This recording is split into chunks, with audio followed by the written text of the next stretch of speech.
Almost live. Okay, we are live. Thanks. I'm gonna say get it. Um, so I'm going to introduce CEO in the Making Okay, but podcast. my thing says get it, so I'm gonna.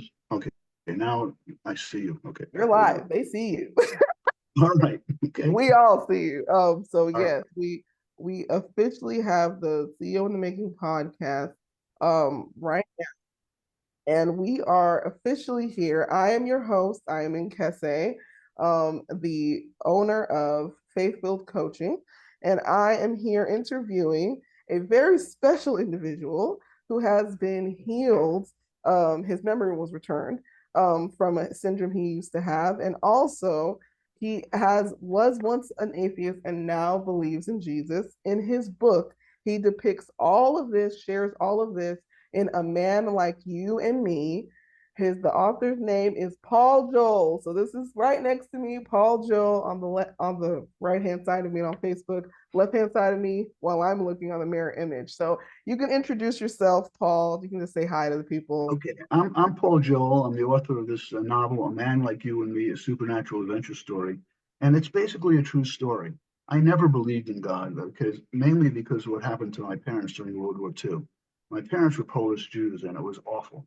My mother is only 14 years older than me. She just passed away last year, and Oh, she was 4 years old when the Nazis came into her home. Okay, and for some reason she was hiding someplace where she could see and hear everything, but the Nazis didn't see her. And she was living in a very large house because her parents were there. She had a brother. She had three sisters who were much older than she was, and each of them had three or four kids, and their husbands were living there also. And the Nazis came in and they tied up everyone, and then they proceeded to kill the children. oh my And then they God. uh, then they raped the women and slit their throats. Then they killed the husbands, and finally they killed her parents. So, and she was 4 years old. So she ran out of there and lived on the street for a couple of weeks eating garbage until she was taken in by this couple, the Ukrainian couple, who had no Mm. children. And she was smart enough to hide the fact that she was Jewish because they hated Jews. Okay. Oh wow. And my father was much older than she was. Okay. He was married and had an infant son, and he was drafted. He was in the Polish army. This is his picture. Okay. Oh wow. All right. And he kept this picture because he came home one weekend to find out that his wife and um, and infant son were murdered. So he deserted, and he Wow. deserted the army, and he ran to Russia, where he slept several different winters in the snow, no shelter, sleep in the snow. Yeah. He had to have a great immune system to survive, and I Mm. had that. I inherited that. Wow. And Yeah, I then remember you told me stories about your great immune system. I remember. so that the tragedy of my life is that my mother took me and divorced my father when I was four. And then I grew up in Brooklyn and she married somebody else who was very nice, but he wasn't my father. And my Right. father still believed in God, okay, despite all the terrible things that happened. Wow. That's And so it would interesting. have been like a great experience to have that, okay. Yeah, Uh, exactly. my mother and my stepfather didn't believe in God. And to make matters worse, before they were divorced, I was three. And you're supposed to be able to say two words with meaning by the age of one, usually some form of mom or dad, dad. But uh, Yeah. but I'm three and I wasn't saying any words. And I didn't have a pediatrician because I never got sick. Oh, Okay, wow. Wow. so a neighbor said to my mother, "Hey, maybe he needs to see a pediatrician." So I'm three, and of course I remember this as if it was yesterday with this great memory. I was seen by a female pediatrician who referred me to a male pediatric neurologist, and my parents were very worried that I was retarded. And he examined Mhm. me, and then he basically said, um, look, he's not retarded. He's aware of his environment. This is a direct quote from 72 Mhm. years ago. He's aware of his environment. He'll learn to talk.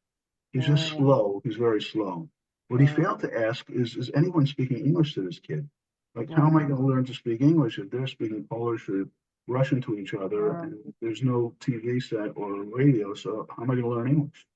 So I was Wow. kind of labeled as being dumb. Then to make matters worse, because they worked multiple jobs, they put me in this torture chamber called yeshiva, which at the time was for Jewish Wow. boys. Okay. Now they have girls too. You get there at 8 o'clock in the morning. In the morning, you learn how to read Hebrew, write Hebrew. You learn about the Old Testament, the history of the Jewish people. There's a break for lunch, and then somebody comes in and teaches you what you learned in public school, reading, writing, arithmetic. So you're there from 8 in the morning until 5. Okay. And, So I and wanted to just let you finish your thought there, okay, but and I'm the dumbest kid in class. Okay, oh, but I never said that. we're gonna jump right back into that, Paul, because that's really good. We're gonna jump into that, but I want to get right back to before. I was just doing a little bit of sharing on my other page. I don't know what is going on with that page, but it's okay. But yes, I love that. So you guys who if you're listening, you're getting a background as to what caused him, to be an atheist at that time, the traumatic story of his what his mother went through. It turned him off of Christ. Like I You don't did the same thing with my anything to father. do, My father had a right? terrible time too. And yeah, and his father had a really rough time too as a Polish soldier as well because the pressure of the Nazis. And I think that it's an amazing story because he did come to Christ. So eventually he does. Now he talks about in the story that he was adopted by no his mother was adopted by Ukrainian parents, and she didn't reveal she was a Jew because they didn't actually like Jews. So, it was actually wisdom on her part to not share that so that she could live. And then she ended up breaking up with his biological father. And now he ends up having a stepfather in this, and you end up going to the States at some point, right? Again, he didn't believe in God either. Okay, both my mother and my stepfather didn't believe in God. Okay, and again, I grew up thinking I was an idiot until at the Mhm. end of third grade, Mr. Frank Tamler, the Well, no, person. I was just double checking. Were you in the States at this time? Yeah. No, Okay, I was okay, okay. born in New That's what I Jersey wanted to. and moved That's to what I Brooklyn. wanted to double check. Okay, I'm almost done. I'm almost done. So I was gonna say, yeah. So basically, he was in the States at this point. So in order for her to get passage into the States, she actually was married before he to his biological father before he met his stepfather, right? So he, as his father was a believer, and he was like, I would have loved to have known that, to have like gotten to experience that. So, but he did have a tough childhood, is what he was describing, and his education wasn't super great until he realized that, they were speaking Polish at home, so he couldn't speak English because of that very reason, and that he will speak. They just said he was slow.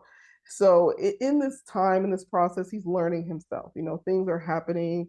He's experiencing things that are pretty intense, and he's not around his dad. He's never really had time really with his dad like that, and now he's learning to kind of become a citizen. He's learning, he's different things, and then eventually he will share at a later time about his education and how he did come to be a brilliant person that he is now. And just be able to, be able to have the education he has, which not many people have that education that he has. So it's a really amazing education coming from the doctor saying he's slow. So now he's doing really great for himself. So, and he wrote this book. So, and of course, we're going to talk about the supernatural adventure. I know y'all are excited about that. I'm excited about the supernatural adventure. So I wanted to talk a brush up on a part of the book. We're going to fast forward a little bit, just a little bit, okay? And then we'll come back to his backstory because I know you're like, who is Paul Joe? I want to know more. Okay, I'm with you. Okay. So being an atheist in that time frame, I asked the question to even people who who had grew up their whole lives believing in God, but never surrendered to God, because you can do that too. You can be a church kid or a pastor's kid and not even love God, right? That happens too. So I wanted to ask you, had anyone tried to talk to you about God before you had that moment in the book? If y'all read the book, A Man Like You and Me, he goes to Tare's church, and that's what happened. But I'd rather him share that part. But I want to ask you this. Has anyone tried to ask you to come to Christ beforehand, before Well, that? I grew up Jewish and I went to yeshiva and I had a bar mitzvah. Oh, okay. So they did talk about Christ a lot. They weren't talking about Christ, but they were certainly talking about God. Oh, okay. Oh, yeah. Judaism is different. Okay. Yeah. So they were talking about God. So did anyone in your classroom say, "Hey, Paul, do you want to come to church with us? Do you want to go to Bible study?"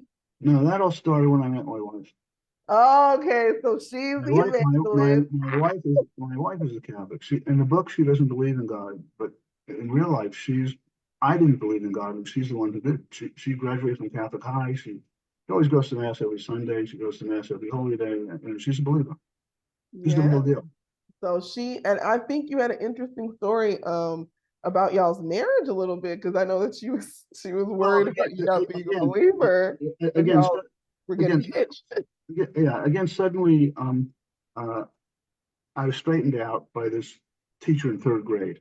Okay, he basically changed my life. Okay, I'm getting D's and everything. I'm the dumbest kid in class, and I don't get home until around 6. Okay, and suddenly he says he needs to talk to me after class, and he says, "Look, I don't know what's going on with you, but when I call you in class, you seem to have some idea what's happening. When you take these tests, you're the worst student I've ever had in my entire teaching career. I don't study for the test." So I told him the story of when I was dumb when I was 3. And I'm in third grade, whatever the heck, the end of third grade. And I said, look, I don't get home till 6. I have to grab something to eat. I've got heap of homework to do. Why should I waste my time studying? I'm dumb. And then about 10 days later, he announced that there's a test in class. And in a loud voice looking at me, he says, I don't want to hear about your schedule, okay? There's a test tomorrow. Study for the test. So I studied the test and got an A. We get home new. And I started Mhm. getting A's in everything, okay? And the other thing is, all these teachers in yeshiva had dark hair like I have. And when they get the answer wrong, I get smacked over the hand with a ruler. And so I got beaten up all the time. And then I heard about this thing, now that I was getting A's, I heard about public school where you take this test in 6th grade. If you do really well, you skip 8th grade, go from 7th to 9th. And I wanted a shot at that. I mean, having one less year of school was like winning the lottery. Plus, public Yeah. school is 9 to 3, it's not 8 to 5. So I get And into, not to glaze over what you said because that is a really cool thing, Paul. And I was talking about y'all getting hitched to be honest, but I'm getting it. I'm you getting it. you yeah, I'm and getting I hear you on that because um I want to make sure that the listeners are with us here because one of the things I wanted to touch on is when you shared that they said that you were slow. This is you explaining what happened to where you started getting A's in school, right? right. And how you were able to, how that teacher changed your life in You this do. time, just so that I know when people are following me. Because me, when I tell stories, I will be all over the place. Okay, if I'm honest, I will be all over the place, and I'm I'll be trying like, to do this chronologically so I don't lose. yeah, no, I hear you. I hear you. So that is great. And I think that when the teacher said that to you, when he said study, that wasn't something that all the other teachers did, right? They Well, didn't. here's one last point. Okay, so I eventually get to public school, and again, I have a teacher with dark hair who embarrasses the hell out of me. She can't hit me in public school, but she hated all the boys and loved the girls. And when I get the answer wrong, I'm in 5th grade. Okay, so I'm 10. She say, listen, you have to stop thinking with your penis and start using your brain for a change. And I'm like mortified. I'm 10 years old. The teacher's talking about my penis. Okay. So finally, I get into this 5th grade class. Okay, 6th grade class, okay? And I have a blonde teacher for the first time, Miss Hammer. And for the first time, nobody's embarrassing me. Nobody is humiliating me. Nobody's hitting me, okay? And And I that took the teacher test. should not have said that. That is super Right, inappropriate. right, And I right, was there for the podcast. We usually don't talk like that on my podcast, right. But the being point is, honest. well, I'm in the sixth So grade class with the blonde for the first time, blonde teacher, Miss Hammer. And suddenly I take a test for SP and I make it, and nobody's bothering me. And in the back of my head, I think I'm pre-programmed to think blonde is wholesome, blonde is good. mhm. Okay. So you fast forward, I'm now an intern and resident at Kings County Hospital, Downstate Medical Center, Brooklyn, New York. And there's this genius, Dr. Howard Lyons, in charge of pulmonary lung disease. And he had a couple of rules. The first rule is if you know the patient, you don't need the chart. So you'd be up all night and you have 3 or 4 admissions. Then at morning report, he would take the charts and you're expected to present. And none of the other doctors could do it. They cheat and say the labs are normal except for this, and this. But But I what gave, part of the story are we in, Paul? Just so we can make sure. yeah, I'm an intern resident at Kings County. I have this great memory. Okay. And Oh, so you said you're because a resident at what school? at, at Kings County Hospital, Downstate Medical Center, Brooklyn, New York. So you made you so you graduated from not only Medical school, right, high right. school, but you also graduated from college, College, right. and this is your master's, am I right? No, I went to medical school for four Oh, well, years. this is medical school. Okay, that's what I mean. Like, okay, So now after you're in that, medical school. And I Right. want to talk about that because I think So, that's a really great piece so, for so, what you're doing. so Um, after this, okay, you decide if you want to be an intern or resident or, in a certain area. And I picked uh, internal medicine because I couldn't be an orthopedist anymore. Why? Um, I had tried out to play football, professional football, having never put on a uniform, okay, when I graduated from college, okay? And I was in the Bridgeport Jets training camp, which was the New York Jets mhm, farm team, and hoping that I'd make the team. And then if somebody got hurt on the Jets, I get picked because we had the same playbook. And so, unfortunately, my knee started giving out, and I got cut. And the head coach and the offensive coordinator said, "Hey, get your knee fixed. You would have made this team."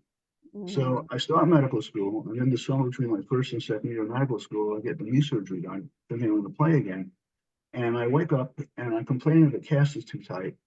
And the orthopedist says, no, it's got to be snug, it's fine. And then about 10 hours later, in the middle of the night, an orthopedic resident saws it open, and now my foot's paralyzed. That's the end of football. It's the end of being an orthopedic surgeon. Okay. okay. And to top it all off, I'm on opiates for my second year of medical school. Okay. Yeah, and let me just chime in here. Let me just okay. So what I was gonna say is that because we are fast forwarding, okay, but since we're going in chronological order, because that's what's comfortable for you, I want to make sure I respect that. But again, so we want to talk about highlights of your life, okay? Because we got listeners, okay? They're in this conversation too. So I want to really brush on the fact that you went from having serious, issues in school, being able to pass tests, do well, and all of now this teacher changed your life, and you were able to actually get an A in your first test. And from there, not only did you progress in school, you took a test to be able to skip certain grades. I don't know how many grades you skipped, but Just one. huh? I skipped eighth grade, just one. Just one. Okay, so you skipped eighth grade, you got to ninth grade, freshman, and then from there, not only did you graduate high school, and we want to celebrate that because even though God wasn't in your life, all of this is a miracle to me, and I feel like it's an amazing way for Him to get to you to where you would eventually meet Him, because I feel like God's orchestrating everything anyway. So I always say that because I know my life is like that because I was a late bloomer. I came to Christ at 21. So I was more of a pastor's kid in that sense, where I was going to church and doing things, but I was not committed to Christ. I had no relationship with Him.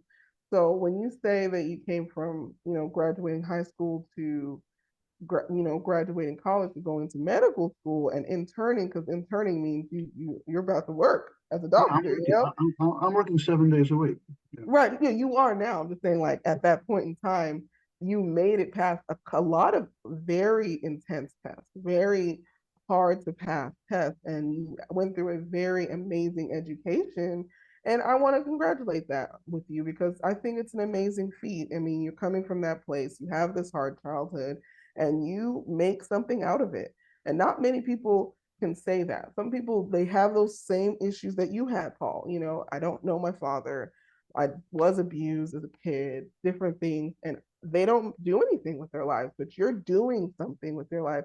And I think that's an amazing thing to talk about in your story because, there's listeners right now with the same past you had, Paul, the same issues. Maybe they have connections to the Holocaust. Maybe they have parents that were survivors of it or family members that didn't survive it. And they feel passionate about, man, why did God let that happen? Different things like that, but you came to Christ and you wondered also, even in your life, how my father kept his faith, how he kept his faith, and you never got that answer because, he wasn't in your life. So, I think that that's a super important note to Prince. So if you can touch base on that in your story, if you can share with us, as the listeners, like how did it feel to graduate after all those issues with your education? And then also explain what it was like for you to finally come to that place where you knew Christ. I mean, your wife, you meet your wife first before you come to Christ, obviously, but So she's a Let me part tell of you that, this. Let me tell you the story but of I want to make sure that you explain a how I little met bit of her. how you feel about. Okay, so Can you do that? I'm an intern resident at Kings County Hospital, Brooklyn, New York, and there's this genius, Dr. Harold Lyons, in charge of pulmonary lung disease. Okay, and again, he had a couple of mottos. One of his mottos is, "You know the patient, you don't need the chart." And he would take the chart, and I was the only one who could memorize everything on these charts. He'd be up all night, you have 3 or 4 admissions. The next day, he'd take the chart and he'd present. And the other doctors would kind of cheat and say, "Well, the labs are normal except for this, and this," but I gave him everything. Because Right. of his letter of reference, okay, I got to do a pulmonary fellowship at Mass General at Harvard. That's So it's my great. right. It's one Harvard of the is most pretty prestigious. great. Don't y'all see? Right. Harvard. Okay. Oh. So it's my first day on the wards there. Okay. And there's Okay. 8 patients on the pulmonary service throughout the hospital. So I get there 2 hours beforehand thinking I'm supposed to memorize this. I mean, they expect me to do this in Brooklyn and downstate. This is Harvard and Mass General. So I do that. I get there 2 hours before I memorize everything on his 8 charts, which is an amazing memory. Okay. It's not a photographic memory. It's pretty close. Then I meet the attending, Dr. Hales, and I walk over to the chart rack and I hand him the chart. And he looks at me like I'm crazy and says, "Look, I don't know if you know what's going on here, but I'm the attending. You're supposed to be presenting the case to me, not the other way around." And I said to him, "Look, I told him what Dr. Lyons said. He knew Dr. Lyons. And I said, 'Look, this will save you time. You can go through the chart while I present and then write your note now. You don't have to come back and write notes and, can save a step here.'" So we do that. And eventually we get to the ICU. And I had been there about an hour or so beforehand, but there's a different nurse, the shift changed since then. So Dr. Hales is on my right. I'm looking straight ahead. He's got the chart. It's a complicated patient. Patient's on a ventilator with tubes coming out of everywhere. Okay. It's a lot to memorize. Okay. Every hour there's ventilator settings and vital signs that are reported. Right. I memorized this all. So as I'm doing this, I see the back of this nurse's head and it's blonde hair. Like again, I've already been pre-treated to But think that it's also are you answering my question, Paul? Because we just talked about it. We just talked about it. So what I said was, I said, how did it feel? Just you just have to answer this one question. You can get right back in your story, I promise. okay. But just answer me one question, okay? How Yeah. did it feel after having educational issues to graduate college and then graduate and get into your internship as a medical student? How did that feel? Emotion. Give me emotion. Yeah, I didn't think it was anything special, to tell you the truth. Okay, I You never did thought it? that, I didn't. I never thought the memory was anything special. I graduated from this huge high school, Tilden High School in Brooklyn, New York. The graduating class was 1,600. I graduated number 16 out of 1,600. Okay, and then I went to Pretty Brooklyn good. College. And then I went to Brooklyn College, and I wasn't really interested in anything. I was interested in lifting weights and playing football. So then I got into medical school, and So you just got I into didn't, I medical didn't, school. You I didn't didn't, have to take some hard test to get into medical school. yeah, you have to take tests to get into medical school. Of course, there's a medical school admission So it test. wasn't a hard test for you, is what you're saying. No, I did 80th percentile of the people who took that test. So you did study hard and it was hard. Yeah, but the point is, that's what you do. You took, you have to take these pre-med courses, 2 years of chemistry and physiology and everything else. That's what the test is on. And yeah, I did well. Okay. I mean, Yeah, but you did no, really well. Paul, you got to give yourself credit. That's what it is. You don't give yourself enough credit because you're like, it's not a big deal. But if you're in this show, okay, and you know me, I am a faithful coach. So I'm going to inspire no matter what. But I believe that you are inspiration and you need to believe that too because this is an inspiring story too. Even before you knew the Lord, you're doing these amazing things that really a lot of people are going to be inspired by. Like, what if someone wants to be a doctor? What if someone else wants to not let their education issues bother them so much to where they get to a place where they're like, you know what? I don't receive that. I have a great memory. I have great intelligence. I can do these things.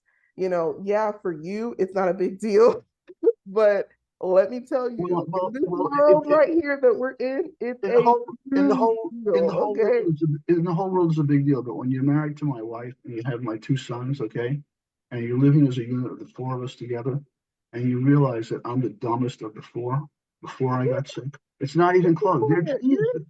They're incredible. Okay, they're like amazing. Okay, They're amazing because they have you to raise them and they have your wife well, to raise them. So whatever. that's Whatever. why they're amazing. Anyway, have a so part in that, Paul. yes, I had a part in it. Okay, true, but You're gonna get into your story, but just accept this because I won't let you go until you accept how amazing you are. Because I wouldn't have invited you here if you weren't so amazing. well, I don't feel very amazing these days. That's part of the problem. Okay. Stories that people tell you this all the time, Paul. You're one of those people what we call unassuming, right? Like you come in and you're like really casual, but you know all these things, right? Like you're very intelligent, you have all this education, but for you, what makes you excited about your story? And I'm excited about your story, obviously, the miracle of your what happened with the rare disease. But I'm excited because you're an individual that's no nonsense, just get to the point, get it done. Let's go. This is what you do. Basically, how you were explaining medical school. You're like, that's what everybody's supposed to do. But people don't do it, Paul. People do study. Some people don't do those things. They give up. They feel it's too hard. They give up because of the mental aptitude to get into medical school is extremely difficult. And you did that after all that stuff. We don't even know how you resolved to believe the person that changed your life and just go on the pathway of getting good grades, becoming the 16th in your school, graduating high school.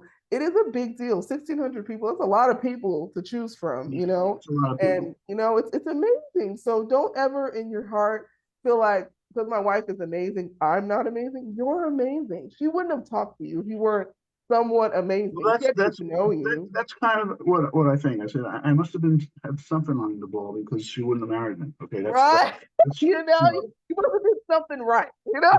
Right, I did something right. Okay, Illustrated model in your house. right. And But um, again, the first time I saw her, I'm mm-hmm. presenting this case on Mass General, and I see the back of her head, and Back in the story, guys, just in case you don't know.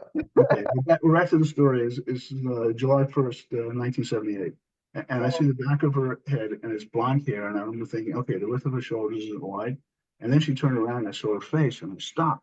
I said to myself, oh my God, this is the most beautiful woman I've ever seen in my life. Yeah. And Dr. Hales in my right ear, the attending says, listen, you want to tell me how this patient got on the ventilator? That's what we're here for. We're pulmonary. Mm-hmm. And the next thought was pulmonary. Who cares about pulmonary? Look at this woman. And Mm-hmm. the point is, I'm shy. I'm very shy. I'm not a ladies' man. And You're not a lady man. no, just the opposite. And so I made sure that I saw her leaving the hospital and coming out of the hospital and going because she lived a couple of blocks from Mass General and I lived a couple of blocks further from her. So I would see her leaving the hospital and make sure that she didn't have a wedding ring or an engagement ring on. This Okay. is the plan, guys. This is how he Okay. found. Okay. So anyway, eventually I asked her out, and we're at a nice restaurant having dinner, and in walks another doctor. Of course, I don't remember his name. He's from the pulmonary unit, also where I worked. And the next day, he comes over to me and says, "How did you get her to go out with you?"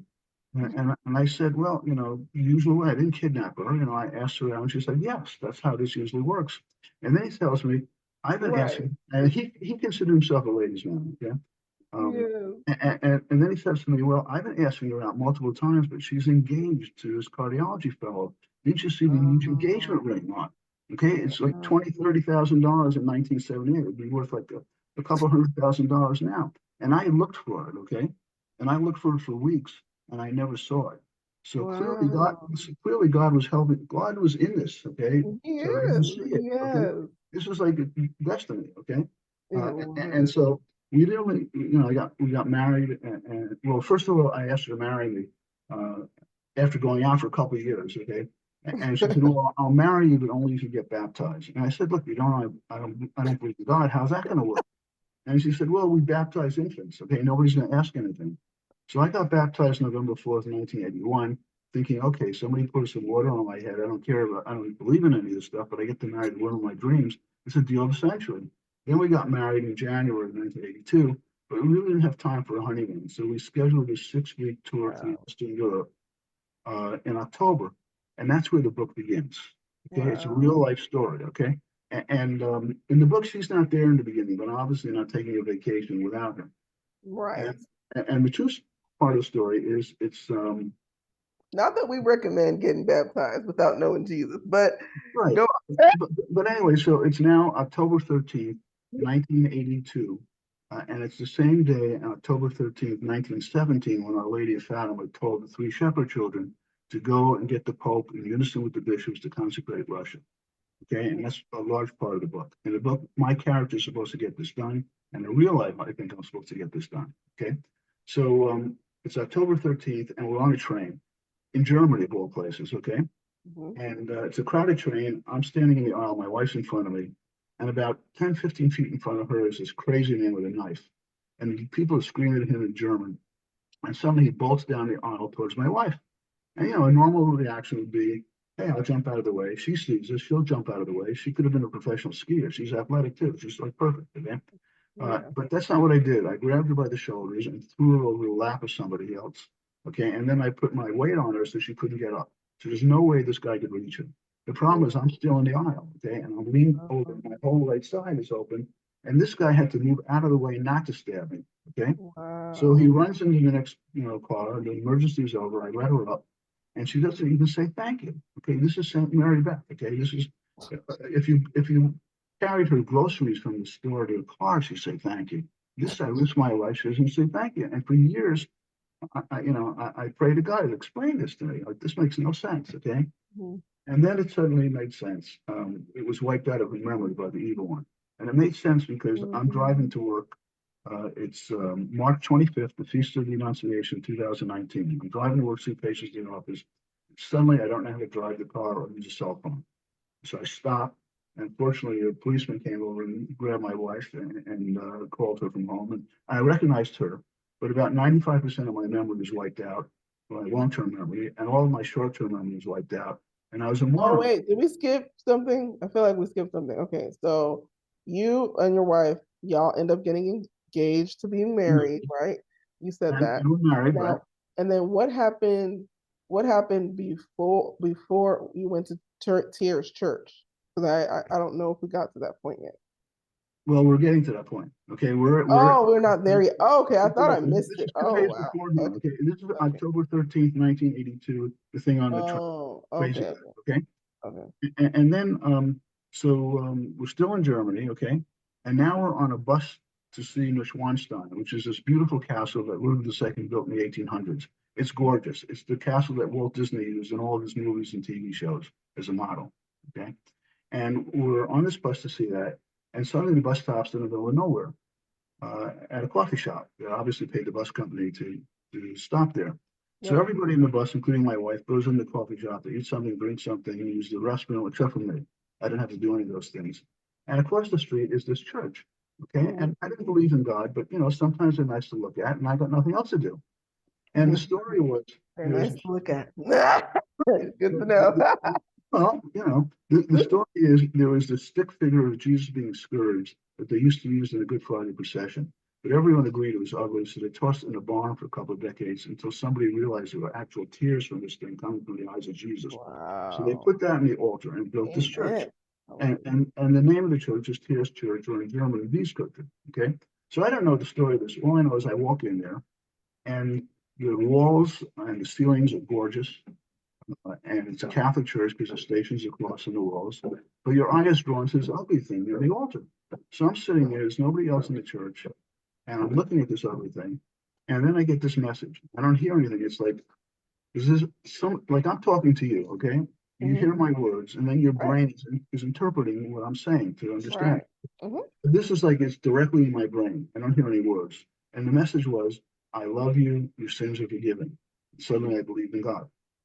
Okay, and I'm all excited. I'm happy. I'm thrilled. It's amazing. Okay, And you know what I wanted to say on that because well, when the Lord spoke to me for the first time, I was walking from you at UTSA. I was a chemistry degree major. And I was walking towards one of my friends, and I was really depressed, almost suicidal that day. And the Lord spoke to me in my heart, kind of like in my heart. And I was like, I know it's not me because I didn't want to talk to anyone because I was the kind of depressed that I couldn't fake it. So I was like, I don't want to cry in front of someone. I want to cry at my house. I'd rather cry at my house. And I saw him across the way. And this is how the Lord got my attention. I saw him across the way and he actually waved at me. So he already saw me, my friend. And I'm like, this is awkward because now he saw me, you know? So I can't ignore him and go to my bus shuttle to my apartment.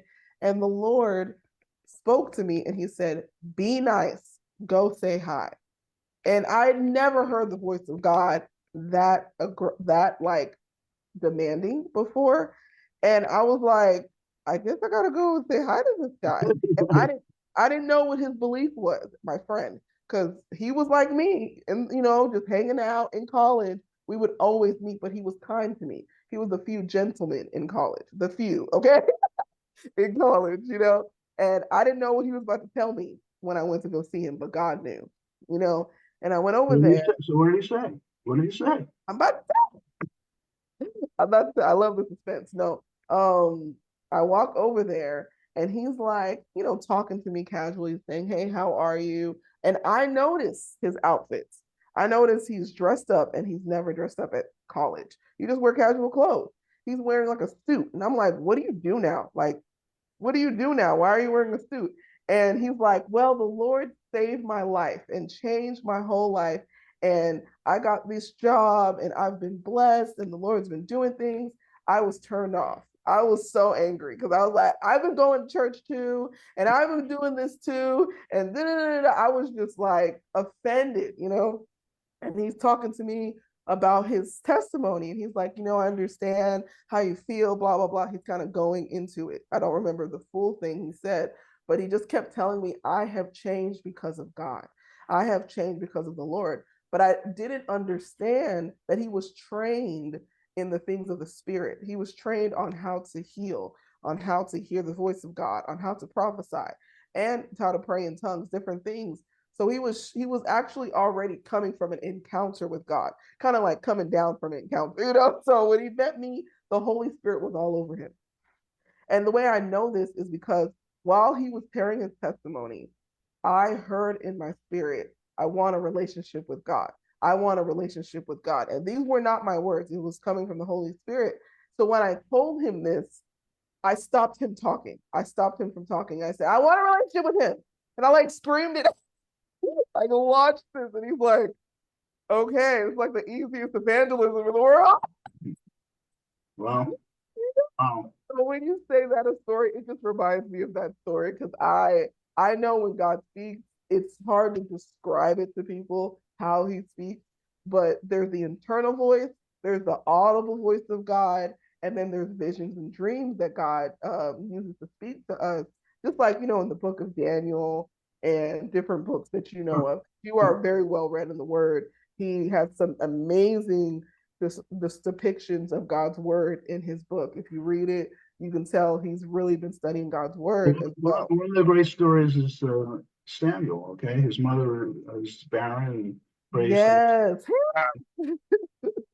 and he's told the prophet Samuel is told to find the first David.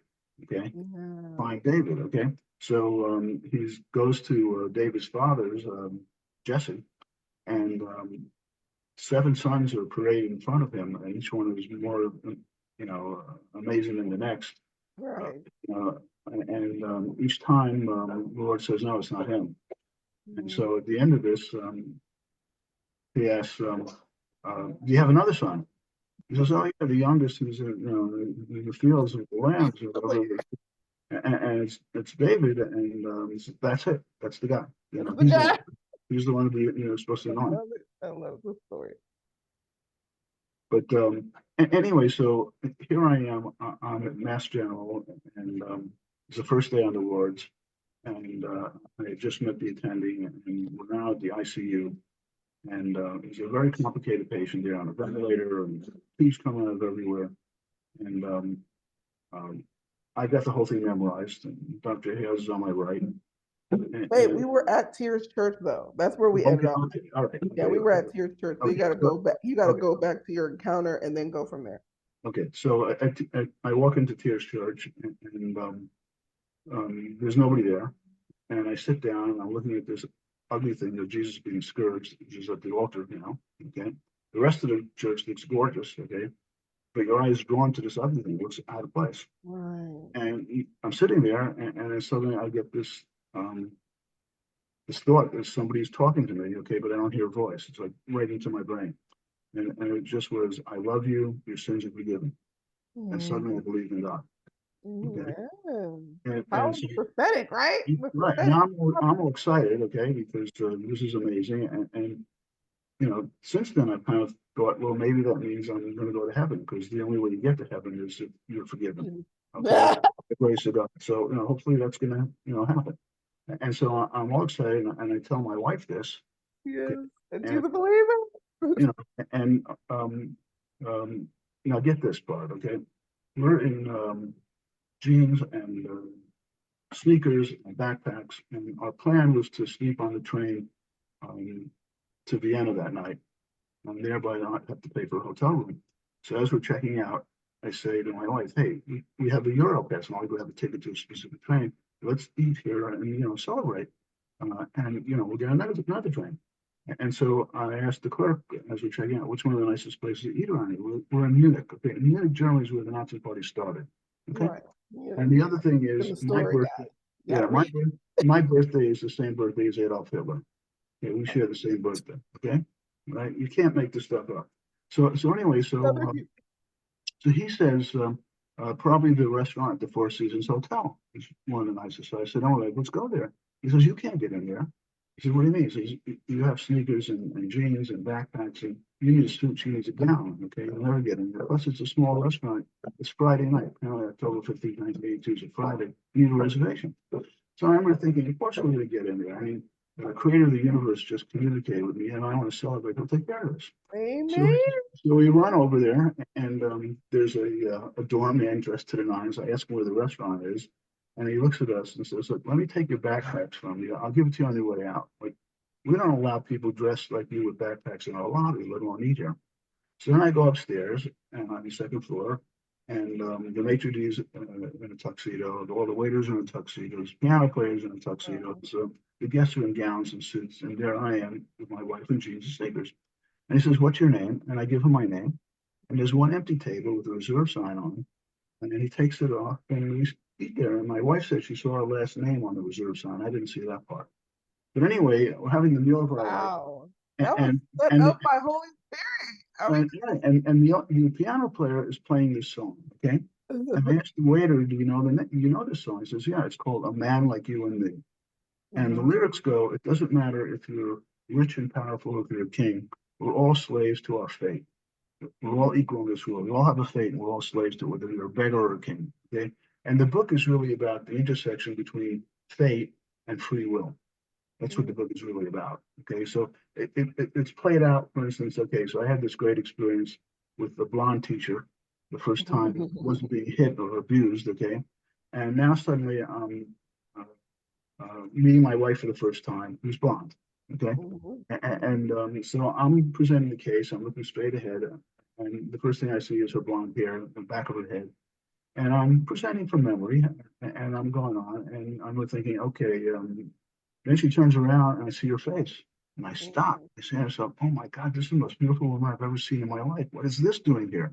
Okay, and Dr. Hale, this happened yesterday. It was July 1st, 1978.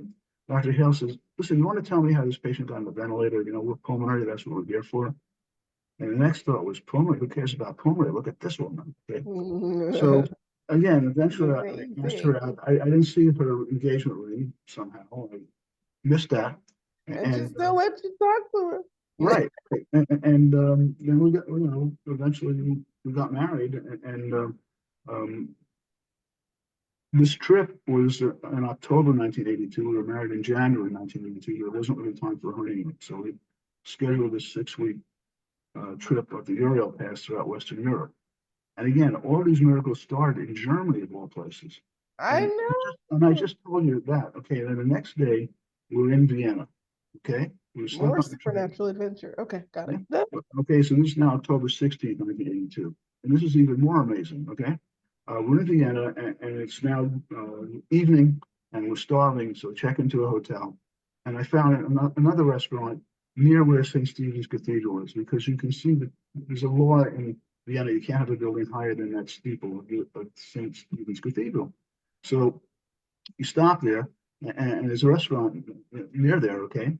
And it's a regular wooden door with a glass, wooden frame glass door. And it's supposed to be on the second floor again, okay? And there's a little light coming from there. And we walk in, and clearly it's closed.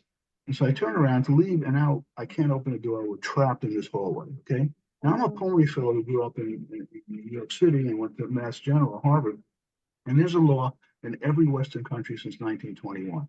What happened in 1921? There was a fire in the Coconut Grove nightclub in Manhattan, and the people were burned alive. They couldn't get out. So there's a law. If the place is closed, nobody's there, you can lock it. But once somebody can open the door, you can't lock them in. Right. In every Western country. And I can't open the door, okay? Wow. And then I turn around to see where the restaurant is again, and I see a Christmas tree for about 5 seconds, that disappears. And I see an Easter candle for about 5 seconds, disappears. And then I see the face of Jesus.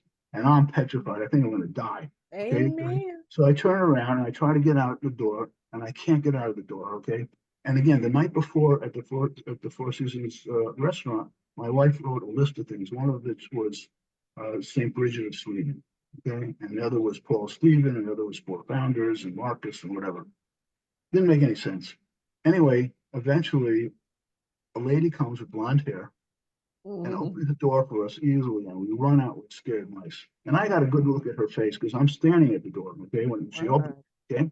And we eat at the Lucky Chinese restaurant. And I don't like Chinese food, neither does my wife. But I said to her, like Chinese food. Well, we're going to the next restaurant. We're going to the next restaurant we see. I need to be, I don't know what planet we were just on, but I need to be in the real world. I need to see people, whatever.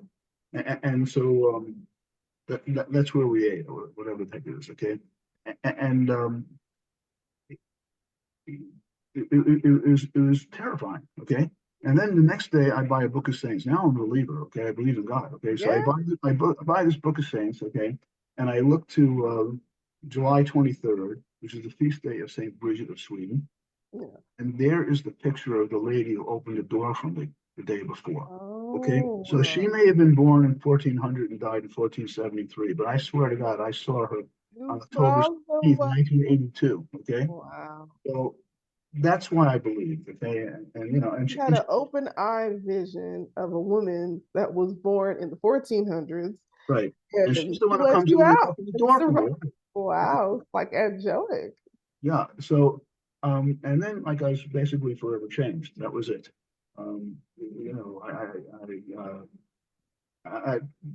Everything was fine, okay, right. until March 25th, the feast day of the Annunciation, 2019. Right. I'm a physician. I'm driving to work to see patients in the office. We're fast forwarding, guys, just so you know. This after church. Okay, and this is way after that. We have kids and everything, okay, and it's now 2019. That was 1982, okay. So suddenly I don't know how to drive the car or use a cell phone, and I'm one of fewer than 500 people in history who get this god-awful disease, Hashimoto Encephalitis. So I get admitted to the hospital. The MRI in my brain lit up like a Christmas tree. That's horrible. And it's so rare that there's no studies to say how to treat this, okay? But it's similar to a rheumatologic disease, lupus. Lupus is the only one of the rheumatologic diseases that has a cerebritis. So rheumatoid arthritis doesn't have it, scleroderma doesn't have it. So I'm seen by neurologists, I'm seen by rheumatologists, and I'm treated with chemotherapy, okay? CellSec is a chemotherapy that's used if you have, it's FDA approved if you have a liver transplant or a kidney transplant to stop you from rejecting the foreign organ, okay? But the only FDA approved dose is 500 milligrams twice a day. Yet I'm treated with 1,500 milligrams twice a day. So 3 times the FDA approved dose. I'm on IV steroids to cut down the inflammation.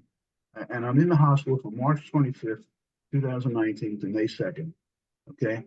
And I have no long-term memory. I have about 95% of my long-term memory is gone, and I have no short-term memory. But I can recognize my wife, okay? I knew who she was. Wow. And when my adult kids came to visit me, okay, they came for a week every day. And each day they came, I had no recollection that they came the day before. So each time was like there was no short-term memory, okay? Wow. And basically I was a moron. And I also had a peripheral neuropathy. My fingers didn't work, my feet are numb. couldn't walk without a cane, and it was awful. Okay, I'm a moron. I don't have no memory. The only thing is, I still knew the medicine for some reason. Okay, um, I didn't know that I was on the chess team in high school. I didn't know that I played chess. Okay, or any of those things. Okay, and again, I'm treated with all these medicines for 2 years, and nothing changed. The parts of my brain responsible for memory were destroyed, and it was hopeless. Wow. Okay, and so after 2 years, the medicine was stopped because nothing had changed. And then um, on April 29th, 2022, a year after I stopped the medicines, my memory came back. I still have the peripheral neuropathy, but and to top it all off, the MRI in my brain is unchanged. So I still have the parts of my brain responsible for memory. I shouldn't have a memory. I shouldn't be able to talk to you and have a conversation. Yeah, you shouldn't. Exactly. Right? Okay. We should Uh, have this but, but interview. my but my memory is perfect. Okay. Uh, And I, I I want to still stop I you there because there's still so have many things. I I still want, have the peripheral neuropathy, and I fell down a flight of stairs in my house and broke my wrist, oh, because the balance is off, but that's even a little bit better too. I can type fast, yeah. whatever. So this is kind of like your present day, you know? Right. So This is where I'm I going am. to touch on a lot of things because I am ready to share, my response to all of this. And I'm also looking at the book as well as we're going over this. So, One last thing before I'm looking at the book. The front of the book Mhm. has the definition of love from St. Paul. Uh, I know. 1 Corinthians 13. Love is Yes, patient, love is kind, it always persists, it yes, always perseveres. Okay. The back of the book, because if you don't have love in your life, you can't be happy. Okay. The back yeah. of the book has a picture of a baseball hitter. Okay. Oh, Baseball hitter comes to the plate trying to get a hit. Okay. And more yeah, often than not, he makes an out. And it's kind of yeah, like a metaphor of us sinners. Okay. We try, but we always fail and we sin every day, but we have to keep going and wait for the next yeah. not give up. Very true. And you're going to continue to touch on that. And I wanted to talk about just like I was talking about the amazing voice of God when you went to Tears Church, but also the what do you call it? The post encounters. We call it the post encounters, right? And the post encounters that happened with him when he was trapped in that room, which is illegal to be trapped in that room. Um, he talked about how the Saint Bridget image showed up to him, and he found out she was born in 1400s, and it actually can resemble whenever an image like that can be sorry, an image like that is shown, it would be a vision, right? God shows us visions, and but he also sends angels just so everyone can understand that. Now, the magnitude of what he's sharing, guys, like if you read the book, right? If you're with me here and you read the very beginning of the book, it doesn't sound like someone who loves Jesus, okay? No, He's it does. very honest about where he was before God knew him. And he's like, I hate people. I don't want to hear about people. He I loves don't. loves his wife, loves his wife, but just hated everything. Well, And was everything changed when I met my wife. It's kind of like that song. I don't know if you remember the song from 1955 from the Platters, "Only You and You Alone." I'm not going to sing it for you, but the lyrics are, um, "Only you can make the world seem right. Only you can make the darkness bright. Only yeah, you and you alone can fill me like you do and fill my heart with love for only you. Only you can make this change in me. Well, it's true, you are my destiny. When you hold my hand, I understand the magic that you do. You're my dream come true. I want right. it only you." And one last thing. In this book, by the way, there is a mistake. Okay, that's why it's going to have a different edition. The mistake is this. Also on this trip during 1982, October, okay, we're in Rome, okay? We're visiting all the Vatican and all this other stuff, okay? I'm walking up the Spanish Steps, okay, and I look up and I see the face of Jesus. That's in there, okay? Again, there's always a match to these things, otherwise you think you're going crazy, okay? Mhm. But before that, I saw a vision of the Holy Family, baby Jesus and Joseph and Mary. And Oh, I'm going to put that back in there because number one, there's an error that was missing. But number two, it explains why my wife and I went to Barcelona to see this sacred uh, Church of the Holy Family in Barcelona. um, Okay, and that's where something really important happens. But we wouldn't have gone there if not for the fact that I saw this. yeah. Okay. So there's going to be a new edition that's coming. It's being published now again, but it will be corrected. Yeah, that's amazing. You see more encounters, more things, And I wanted to touch base on how what he was like, and he said, "I don't like people, nor do I care to see any of the things they made. I have no friends, and consider the world to be a large sewer." And that's a quote from the book, but That's the way that's I why thought. this And the next encounter is and the next so line and the next line is that's why it's important to be able to swim with your head out of the water. right. Well, yeah, and he was just, and this was the state he was in. And we all know that we was rough before we knew Jesus. Okay. We was all kind of rough. Like me, I was just very selfish. Okay. I was not looking out for other people and different things. So when God had saved him and he accepted love, it transformed his mindset. It transformed his heart to be able to accept Christ and this message. And it's like God was like, even in that message, the Lord is saying, I saw all of it. I saw everything. And I Yeah, still forgive you. And I still love you. And I still want to use you. And I still care for you. And that was enough. And God knows what is enough. He knows what will be enough to have us completely forgive. He didn't have to go on this archaeological journey to prove the death of Christ, like the right. death and resurrection of Christ, like in case for Christ, because he was also an atheist turned believer.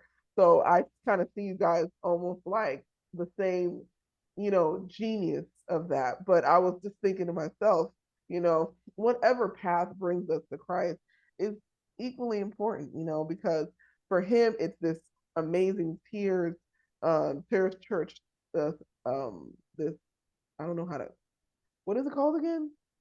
Tears Church, Wieskirche. It's The thing you were looking at. You said you had oh, an this image with is this tears ugly coming out. thing of Jesus being scourged. It's Oh, like an so was icon. it a picture or was it a? It's a real thing. It's like it's like a carving, a wooden carving. Oh, Jesus okay. being See, I didn't scourged know that. that Okay, I didn't know that. they used to use in a Good Friday procession. They used to carry it. Oh, okay. I'm gonna look it up too. Right. It's Well, a you know, wooden carving. it's there. That is so You know, cool. That is so cool. So the wooden carving is what caught his eye, because and even they were like, oh, they don't want to put it anywhere, but they recognize the meaning. And God is all about the meaning of the thing. See, God doesn't always speak in plain language. He would speak in parables. He would different things. He would want you to find the meaning in it. And those words weren't simple. The weight of I forgive you and I love you was the weight of all the pain he went through, that he needed that love, because constantly, if you listen to his biography, what he was sharing, there were people not showing that kind of love to him often in his story. So he felt he had reason to not love people and different things. So when he met his wife and it changed everything, then eventually he was able to accept love, maybe for the first time. But then after that, he's accepted the love of Jesus Christ. I mean, this is after he was baptized. Didn't know that he would become a Christian after he was baptized. But even in this city, in this Germany, this place where it was horrible for his mom and different things, he goes and he finds love there. He finds a way to celebrate his faith. He finds a way to, continue on in these encounters. The Lord continues to speak to him and show him he is with him. He is with him all the way to the today. And he is able to remember things now after being contracting this disease that only 5 people have, and there's no cure for it. And they gave him 3 times the dose of the radiation therapy, chemotherapy, chemotherapy. Yeah. and it was way beyond the approved dosage. And part of the reason why he was healed was because he was off of it, because they say after 2 years it doesn't work, so we're just going to take you off of it, and then the memory starts to come back. And he always had a great immune system, so this was already hard for him. And he was like, man, I was basically a moron. I didn't know anything. And Well, it's like, but it's like, no, because your one, parents one filled last, with one last, loving. one last facet of the story. Okay, so again, when I got sick, I lost my memory and I lost my immune system, the two wonderful things that I had. Okay, and then recently, like about a year or so, like I live in this house. I don't go near people. I don't want to get sick, whatever that is. Okay, because I've been on this chemotherapy and everything else. So this past fall, my nephew uh, goes to a college nearby, and he plays football. Of course, I wanted to play football, so in my mind, I said, well, I really would like to go to this, but I can't sit in the crowd and get COVID again. I got COVID, by the way. I wanted to get a haircut 2 years ago. My Oh, wife took me. Okay, she was in the waiting room, the same room that I'm in. She didn't get COVID. I did. Okay, so I'm terrified that his immune system is destroyed. So anyway, so I really wanted to go to this football game, but I was afraid. And of course, my wife says, get yourself in the car. We're going. But get your ass in the car. We're going. Okay. mhm. Usually when I do what she says, things work out. So I'm there. Okay, and it's pouring rain, and I'm freezing, and I'm sitting there for 3 hours, soaked and freezing. Okay, and I'm the only one in the group that didn't have anything warm to eat or drink. Okay, and then I get home, and there's not a sniffle, not a sore throat, not an earache, nothing. It's like this immune system is back. Wow. Okay, it's like, okay, everything's being restored. Okay, this Yeah, is unbelievable. Okay, this is amazing. And right. that's why I love this testimony so much because God is still doing things. God is still He's, encountering him and doing things for him because he loves all of us and he loves him. And it's a testament to everyone out there who didn't believe, everyone out there who was like, I'm nervous, I'm confused, I have questions, I don't believe in encounters and different things. You just heard it here. And he's like a medical doctor. So, he's very, very objective, So it's no reason for him to be like, I'm just making this up. And like there's no reason for that. And he's not like a super emotional person, like, like I am, right? I'm just like all over the place. But he's like super he's super impacted by what God has done, and that's why he shared the story in this book. And I support anyone out there that, has a story like this. If you want to be on the show and you want to share the story, please do, make sure you let me know. But this is an amazing way for him to share his faith with everyone and say, listen, this is how I found the Lord. And I have always shared this, that the only reason why I'm a business owner is because God literally told me to be one, and Right. I would not want to do it. Trust me, I didn't want to be one. It was the last thing I wanted to be because I was like thinking that, business was like icky or whatever. But I was actually shocked by how much of a skill set I had in it. And I was able to, start businesses at a younger age and just do different things and start organizations. But it was all God. I never wanted to lead anything until the Lord came into my life. Like, I never wanted to lead a business. I never wanted to lead an organization.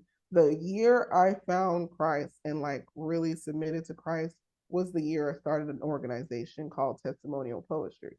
And I had never gathered people. People just started gathering, listening to me. I'm delegating all of a sudden, all these things. I wrote my first blog. I wrote my first testimony blog all over the place, telling everyone my testimony, a vulgar testimony, not no like easy testimony, like a sensual testimony. And I'm sharing it with the whole world. So and I end up, taking it down because I want to talk about other things. But I was like, oh, I just I just heard the words, you're a testifier in the spirit. And I was like, okay, whatever that means. I probably should talk to leadership, maybe. But I was just like, all these things and it went viral, different things. But God was like, I'm going to use your story. I'm going to use your story. And I didn't have, I didn't have like so much trauma in my life, but I did have a lot of identity issues in my life, accepting who I am as a Nigerian, accepting, myself as beautiful, trusting that I'll find someone, different things like those kind of issues, not knowing my purpose. I told you I was a chemistry degree major, right? That probably was like, wait, what? Like that's a whole story in of itself. Why I was a chemistry degree major. If anyone, your parents want the best for you. That's my disclaimer. Your parents want the best for you. So Right. they knew I wasn't a creative kid. Okay. They knew, the whole house knew from 9 years old that I wanted to be a dancer, fashion designer, and a writer. Three things. Okay. That's all I would talk about. Till high school, senior year. This is not new information. Okay. So they asked me, so what do you want to do for college? And I'll be very quick. What do you want to do for college? And I'm like, they're like, what? And they're like, no, no, no, no. And my parents are Nigerian. So it's more like, no, no, no, you will not do that. You will not do that. So they're looking at me like, you better figure something out medical because you're black and we don't make money doing whatever it is that you do, right? They don't know that, right? They don't know that stuff yet, right? And I don't know either, right? Because I'm just like creative. I'm thinking this is cool. I'm gonna write. They're like, no, and I'm like, oh. Well, So they must have thought you were pretty smart because you can't be dumb and be a chemistry major, okay? that's the funny part. Try doing biochemistry and being in the lab there, okay, and see how you do, okay? Exactly. And I'm definitely gonna touch on that because when they told me that they won't let me do the writing thing, I applied to a college and I was accepted into this college. And they didn't know I applied to do creative writing. But it was Prescott College. And they were like so excited that I got accepted, but it was in Arizona. And they're like, you're not Uh, going to Arizona there you in go. Kente. We're not paying for that. And I'm like, Right. I'm all freaking out. So I don't get in. And I declined the offer, right? I declined the offer. It wasn't a full ride scholarship, so they would have to pay for it. And they would have been real angry if they found out it was creative writing. I'd be like, this is, they'd be like, so eventually me and my parents come to a truce, a truce. And I finally take my SATs and they're like, I was like, I'll do pharmacy. It's 6 years. I'll be out in no time. I'll do pharmacy, get out of my hair. I'll do it. So I end up going to become a pharmacist. And this is when the Lord encountered me and he changed my profession. I have to give him the credit for that. But I was already on my pathway to changing because I was doing all these other things. But he was like, I never called you to that. One day while I was on the road, my crazy encounter, okay. I was driving and my sister and I was in my junior year in college, and my sister was like, you need something to do because you're about to graduate. And I was like, I agree. I need to do something. And I couldn't get into pharmacy because I didn't have the grades I needed. So we were gonna do psychology, be a psychologist. And after this, I had already found Jesus. Okay. So I was like, okay, gonna do that. So I'm driving home from Houston to San Antonio because UTSA is in San Antonio. So I'm driving from Houston after talking to my sister, and I'm gonna become a psychologist. That's what we're gonna do. I'm gonna be a psychiatrist, make 150,000. That's what I'm gonna do. And the Lord encounters me on the road, and He says, "Are they your God, or am I your God?" And I was like, Whoa. driving, Whoa. okay? I'm driving and God is talking to me in loud voice, and I'm driving and I'm scared out of my mind, thinking I'm gonna crash. I'm like, uh-huh, Lord, okay, yes, Lord, oh, all right. He's like, they're not your God, I'm your God, and da da da, and you're not doing da da da. And I go and I keep this to myself because I'm like, I'm a lunatic. I'm a lunatic. I'm certifiable. I'm not telling anyone about this conversation, but the Lord knows what happened. But God obviously spoke to other people. Because I went to church that day and I was like hanging out with my friends, and my friend was like, hey, I was like, oh, he was like, what happened when you went to go visit? I was like, well, my sister and I, I'm gonna be a psychiatrist. I'm gonna go to school for psychiatry after my undergrad. And he was like, seek the Lord. He just looked at me and was like, seek the Lord. I was like, what? Whoa. I Whoa. came back to him thinking that he was like just being crazy. And I was like, fine. He was like, make sure you seek the Lord. And I was like, okay. So that was a sign for me to not go into that degree and not do that. And all the different things that I've gotten to do was on the basis of what God had shown me. And mind you, God wasn't like able to tell me what I was going to do at graduation. So I scared my mom. I scared her and I told her, Mommy, she was like, what are you going to do? We graduated college. What are you going to do? Because I graduated my chemistry degree because I was like, well, I'm already done. I have one semester left. Might as well just finish. So she's like, what are you going to do? And I was like,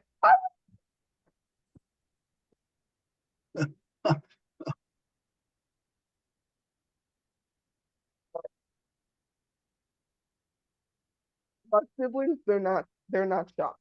So they're like hearing me every single Sunday, every Friday, talk about Jesus and come home, talk about Jesus. They're like, we know, mommy. Like, you can't be that shocked. She's always talking about God, different things, all kinds of stuff. It's not that shocking. I was like, I don't think like big money. Oh, big money now, all these different But it is shocking when you get an encounter, okay? It is shocking, okay? I don't care what how religious you are. When it happens, and again, in the book and in real life, you always need a match. I always need something that's very similar so that I know I'm not crazy. Yeah, and it's true because the Lord did end up taking me through a school. He ended up taking me through leadership internship.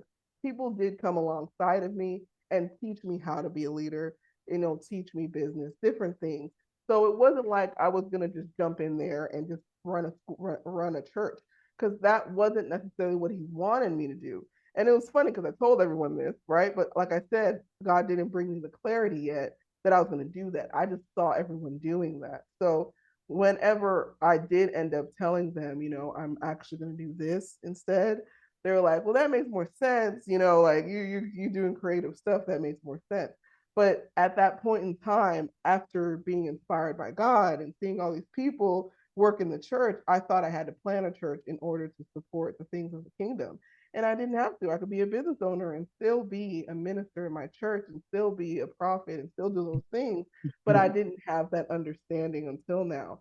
And when I was like, okay, well, I guess I can still be a Christian business owner and different things. And I didn't even know that was a thing back then. Back then, I didn't know that. So I was like, wow, you're making money doing things that you're good at creatively for God.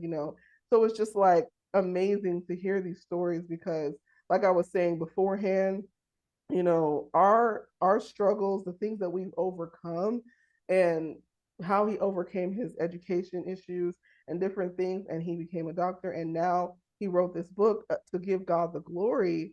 I just wanted to give God the glory with this testimony. Like I know the title of this episode isn't really titled anything, but I wanted to title it as to be God be the glory, because He did all of these things, and I might name it Supernatural Adventure. I don't know.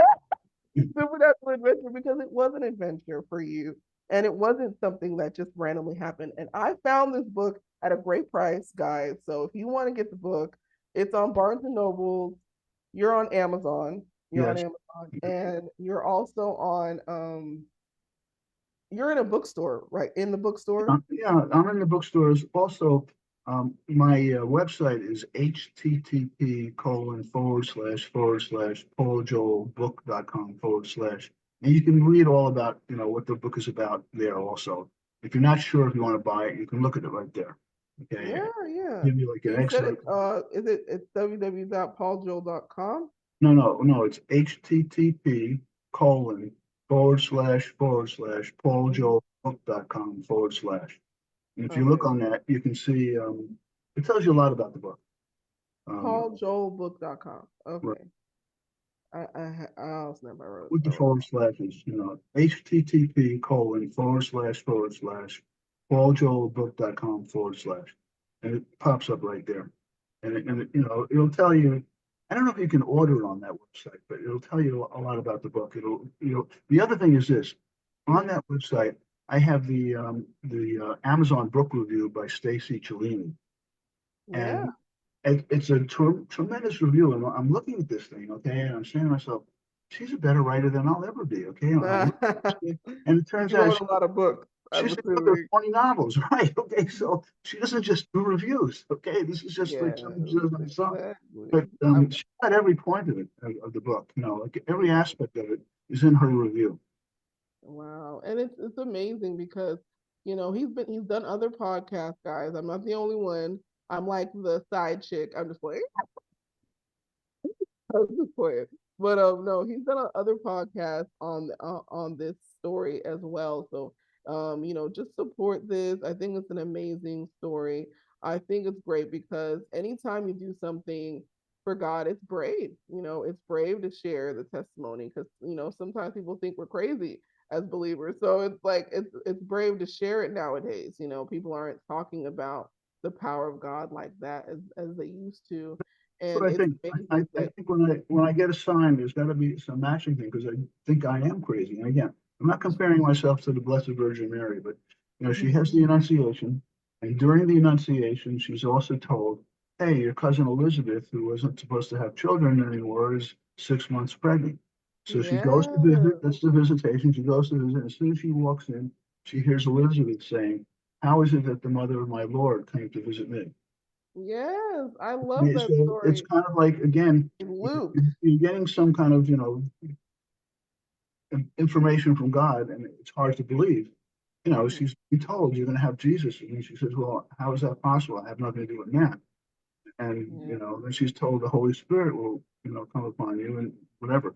And so it's hard. How do you believe that? Later on, 4 months later, you're pregnant, and you say to yourself, "How did this happen again?" Like it's hard to believe. Okay, so Yeah. I'm not criticizing her. It's not a question of a lack of belief. It's just as a human being, we need signs to say, "Hey, this really happened the way Yeah. it happened to me." Okay, this is what happened. Okay, and there's got to be a sign, and there's got to be a matching sign so that you don't question Okay. this later on. Okay, I got the link on there. I was trying to make sure it was on there. So everyone can get the link. The link to the book is right there. I got mine at Barnes and Nobles. The ebook, it was like $5. Not even hard, guys. And then on top of that, you guys make sure you tune in to the audio because this is going to be audio as well on CEO in the Making podcast. There's going to be snippets of like reminders, reels of the same podcast interview. So you guys will be able to see that, and I will definitely hope that you listen to this, and I hope it inspires your faith. I hope it helps you see a candid, very candid look at someone going from atheism to believing in God. And he believed by the word he heard. The word, the Lord encountered him like Paul on the Damascus, just riding down there about to beat up some Christians. And then all of a sudden, Jesus appears, and Jesus appeared to him multiple times, and then Jesus appeared to Paul one time, and it was enough. It was like, look, enough of this. I'm just no more Pharisee life. I'm gonna go follow the believers. I'm doing what they're doing. They weren't very happy about it. I wouldn't have been. Paul, you just killed my sister, but sure, let's hang out. Like, Right. let's hang out, Paul, I guess, but no, it's like it was softening of the hearts of the believers at that time to even work with Paul. But Paul did so much of explaining and teaching in the word of God. We have to deal with it. We have One, to deal one, with one, one it. last point, okay, and this is a bit of heresy, okay? We're all been taught that what's in the Bible is absolutely correct, okay? There's no errors in the Bible, okay? I was taught that. Inerrant. That's what I believe. I was taught about the Old Testament like that in yeshiva, and yet yesterday, if you went to mass, okay, and at Catholic mass, they would have the reading of John 21, uh, 15 to 19, okay? And there's a mistake there, okay? It's the part of the Bible where Peter is being proclaimed like the Pope, okay, like the leader of the pack, okay? And Jesus is asking him 3 times, "Do you love me?" And each time, Simon, son of Jonah, do you love me? And uh, Peter says, "Yes, Lord, you know that I love you." And then Jesus says, "Feed my lambs, feed my sheep." Okay. However, the first question is the error. Okay. The first question is it would be perfectly fine if he 3 times it was, "Do you love me?" But the first question is not, "Do you love me?" It's, "Do you love me more than these?" Okay. The next two is, "Do Okay. you Are love you me?" talking about versions or different I'm talking about readings? John. I'm talking about John. Okay, the Gospel of John, 21, 14 to 19. Chapter 21, verse 14 to 19. Okay, they had breakfast, and then after breakfast, Jesus is basically anointing Peter and says, "Do you love me?" And Peter says, "You know, Lord, that I love you." And then Jesus says, "Feed my sheep." And 3 times he says that. Okay. However, the first question when you read your Bible, okay, is not, "Do you love me?" The first question is, "Do you love me more than these?" When they add the "more than these," that's the error. Okay. Why is that an error? Okay. Number one, it's an error because Jesus is not going to ask you a question that you can't answer. Okay. And Peter has no idea if he loves Jesus more than John, okay, or any of the other apostles. Okay. And if I had to answer the question, who loved Jesus the most, it would be John, not Peter. Okay, when In when an Jesus, attempt, in an attempt to not enter into a when debate well, but when Jesus with is the being word of God. I'd Jesus, have to do my own research because I can't do that here. I definitely okay, can't do that but here. but you know, but the But point is I can when look that up. I mean, it's not a yeah, big error. It's not no, like no, a it's not a huge big error, error or but the point is anything. I don't think it's an error right now, so I don't agree at this okay, point. all right, but But the point is when Jesus was being crucified, Peter was busy denying him 3 times, okay, and at the foot of the cross was 2 people, the Blessed Virgin Mary and John. And from the cross, Jesus said to John, "Behold your mother," and to his mhm. mother, "Behold your son." So if I had to pick one person who loved Jesus the most, I'd pick John. He was the one that on the Last Supper who had his head on the chest of Jesus. Okay, Well, and he's the beloved one. We know that. I mean, he's the right, right, beloved one. right. Right. So, again, we don't want to talk about the errors in the Bible right now. I just want to talk about your testimony. That's the main focus here. But, thank you for your comment on it. But again, we want to really focus on your testimony and what you said about, believing in God and things of that nature. We can talk about that another time. But what I really want to make sure the podcast ends off is a high note.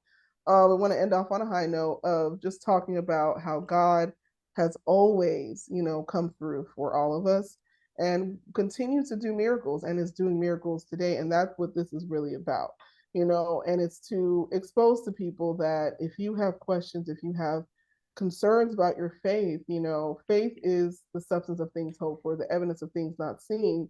So you have to accept his love into your heart. It is not something that just you know, randomly happens, you have to accept it as it's being said to you. Me and Paul were graciously given an encounter with the Lord, right? But if you haven't been encountered with the Lord and you've been seeking to know the Lord, being a minister, being a woman of God, I've seen, that when people are open, more open to the reality of God visiting them, the reality of God being with them in his presence, in our vicinity. Right now, God is with us, right? As we're talking about him, as we're sharing about him, and we're giving him glory, we're continuing to talk about him. It's going to make him more present in our environment. But I'm asking you all today who are listening, do you believe? Are you willing to believe? Are you willing to surrender what you have felt as your intellect, all of the things, to now go on a quest to find the Lord, because we need the Lord in this time. I've been praying about this. I've been thinking about this, even about the interview entirely of itself. And to not bring any confusion to anyone, we know that trauma is often a reason why people don't take on the faith, or become atheists or don't believe or don't go to church at all because of the trauma. But if you take away the trauma and you look at what the Lord thinks of you, and you look at what he wants for us, you will see he has a grander purpose for us all, and obviously in Paul's life, there was a grander purpose for him after all, So it's a purpose thing that his mother lived after all the things in the Holocaust. It was purpose that he was brought to the States. It was a purpose for him even to get that disease and his memory come back so that God's power could be shown through him, right? So all of that has a purpose. Him meeting his wife, that's a purpose as well. So I want you guys to really consider, what is my purpose in all of this? And you're not a blob. You're not just random. It's not just random when you get overcoming struggles with your education. It's not just random. It's not just, okay, I guess I got there. No, it's work and it takes time to accept your calling.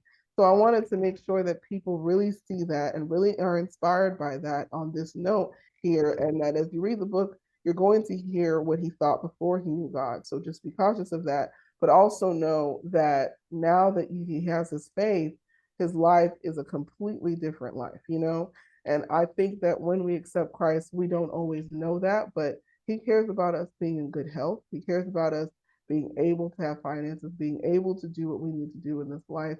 And he ultimately wants to show himself.